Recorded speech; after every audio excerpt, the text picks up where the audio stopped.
deformações asfálticas. Meu nome é Natália. Meu nome é Letícia. Bom, o objetivo do nosso trabalho é mostrar os principais fatores que causam as deformações nos pavimentos, os tipos de deformações e também o que precisa ser feito nas suas manutenções. Bom, o pavimento ele é a estrutura construída sobre a terraplanagem, formada por camadas sobrepostas compostas por materiais diferentes compactados sobre o subleito. A função do pavimento é apresentar uma superfície regular, onde haja conforto à passagem de veículos, uma superfície resistente, com mais segurança para a pista molhada, uma superfície menos ruidosa e com pouco desgaste ambiental.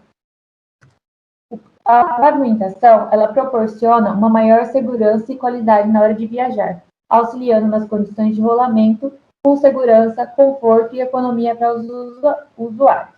Também ela melhora as condições de limpeza, o que acaba contribuindo para a saúde pública. Ela promove a acessibilidade e melhora as condições de circulação nas cidades através da implementação dos sistemas de drenagem e também de calçadas. Bom, para realizar esse trabalho, nós utilizamos 3 estudos de caso. No primeiro caso, o autor realizou as seguintes etapas para fazer o trabalho, que foi a primeira, o levantamento de dados bibliográficos acerca do tema, para ele compreender o que é um pavimento flexível, os tipos de patologias que podem ocorrer nesse tipo de pavimento e as formas de manutenção. Em segundo lugar, ele escolheu o tipo de ensaio que ele ia realizar e o local onde ele ia realizar essa avaliação. Ele escolheu o método Índice de Gravidade Global, o IgG, e escolheu como local para fazer essa avaliação a quadra 1204 na cidade de Palmas, em Tocantins. Esse local é um local onde há um grande fluxo de veículos que acaba gerando repetições de cargas no pavimento e, consequentemente, também o surgimento de patologia. Também ele separou os materiais que ele ia utilizar, como treliça, trena, tinta, pincel, formulários, entre outros, para auxiliar na localização e na demarcação das estações avaliadas. A avaliação obteve 31 estações inventariadas, onde pôde-se verificar os tipos de patologias e também as suas classificações e também os estados de conservação de cada um. Bom, através dessa avaliação, pôde-se identificar as seguintes patologias no pavimento. Pôde-se identificar fissuras ou fendas que são causadas provavelmente pelo problema estrutural e o enfraquecimento estrutural durante um período de chuvas. Para sua manutenção, é recomendado o uso de selante com ligante betuminoso para evitar a entrada de água e também o aumento das trincas. Já a trinca transversal e a trinca longitudinal, ela é causada pela má execução da junta de construção, pelo envelhecimento do asfalto e também pela contração térmica do revestimento e hidráulica das camadas. Para sua manutenção, é necessário o uso de selante com ligante betuminoso para evitar a entrada de água e também um enfraquecimento estrutural. Já a trinca tipo couro-jacaré, ela é causada pela ação repetida das cargas de tráfego, as condições ambientais de temperatura e umidade, que podem acelerar o início e a propagação das trincas. Para sua manutenção, pode ser utilizada remendos, utilizagem de parcela de revestimento, reabilitação e reciclagem, e também o recapeamento, que é o reforço estrutural. Já as deformações na superfície e o afundamento por consolidação são causados pela falha estrutural, deficiências construtivas geradas por recalques do terreno de fundação ou pelo material do aterro e também pelo enfraquecimento de uma ou mais camadas devido à infiltração de água. Sendo necessário para sua manutenção os remendos e a reabilitação e reconstrução. O afundamento plástico e o afundamento por consolidação, eles são causados pelo dimensionamento inadequado com as espessuras insuficientes, também pela compactação insuficiente de uma ou mais camadas durante a construção, pela mistura asfáltica inadequada com baixa estabilidade e o enfraquecimento de uma ou mais camadas devido também à infiltração de água. Para sua manutenção, é necessário a reabilitação, reciclagem e o recapeamento delgado. E também pelo preenchimento das depressões com concreto asfáltico. Já a corrugação ou ondulação, ela é causada pela instabilidade da mistura betuminosa na camada do revestimento da base, pela falha estrutural, excesso de umidade das camadas subjacentes e também pela contaminação das misturas asfálticas por materiais estranhos. Para sua manutenção é necessário os remendos, a reabilitação, a reciclagem e também o recapeamento delgado. Bom, o desgaste ou polimento, ele é causado pela perda de coesão entre o agregado e o ligante devido à presença de material estranho no momento da construção e pela presença de água no interior do revestimento. Para sua manutenção, é realizada a utilização de capa selante como reparo temporário, também o tratamento superficial, lama asfáltica, reabilitação e reciclagem, também o recapeamento delgado. Já as panelas e os buracos, eles são causados pela falha estrutural, pela segregação da mistura e também pelo trincamento e pela desintegração localizada na superfície do pavimento, ou seja, os desgastes de severidade alta.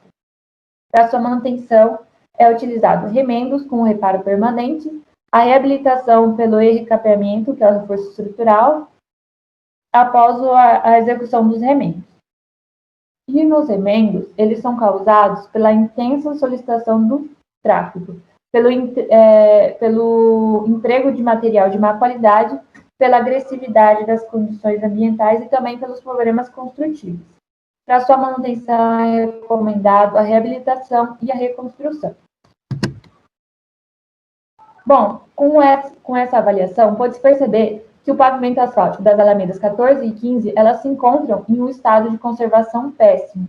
Já as alamedas 16, elas se encontram em um estado de conservação regular, e a alameda 11, ela se encontra em um estado de conservação ruim, comparado com as normas estabelecidas pelo cálculo do IGG. Caso 2. A rua José Orton de Moraes, escolhida para o segundo caso, se encontra na cidade de Lambari, no estado de Minas Gerais. Conforme a pesquisa se inicia, foi notado que já estava em um grau muito alto de deformação, onde foi necessária a restauração da via visando a capa asfáltica. A imagem mostra o trecho estudado. Pode mudar.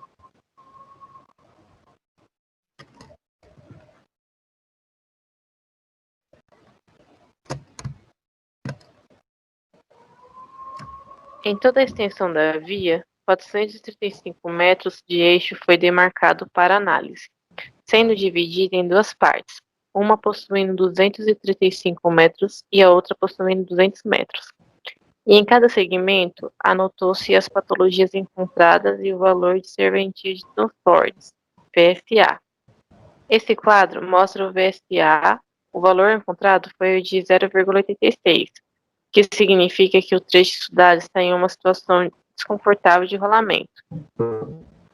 Para chegar a esse resultado, foi necessário diversas caminhadas pelo pavimento, que nem solicita a norma do DENIT de número 009 de 2003. Caso 3.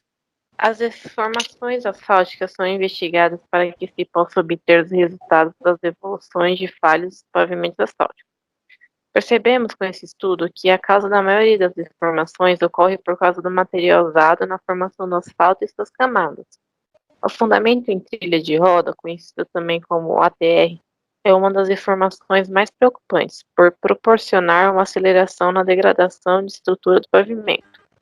Essa imagem é um exemplo de como o pavimento fica com ATR. Foi realizado um ensaio uniaxial de carga repetida para descobrir as deformações encontradas nas misturas asfálticas.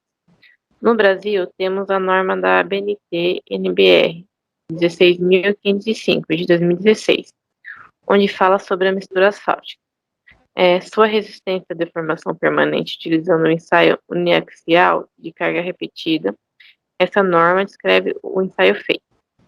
Neste ensaio, a mistura asfáltica é submetida a um pré-carregamento de compressão, seguida de um carregamento cíclico de compressão, e a deformação é obtida através do número de ciclos. ciclos que consistem de um pulso semi-senoidal de 1 segundo, seguida por um repouso de 9 segundos, em uma temperatura específica de 60 graus Celsius. Podemos ver seu exemplo neste gráfico. Essa deformação pode ser dividida em 3 partes. A primeira é onde a densificação da amostra aparece em uma taxa elevada. Na segunda, a taxa é constante e na terceira, a amostra acaba rompendo.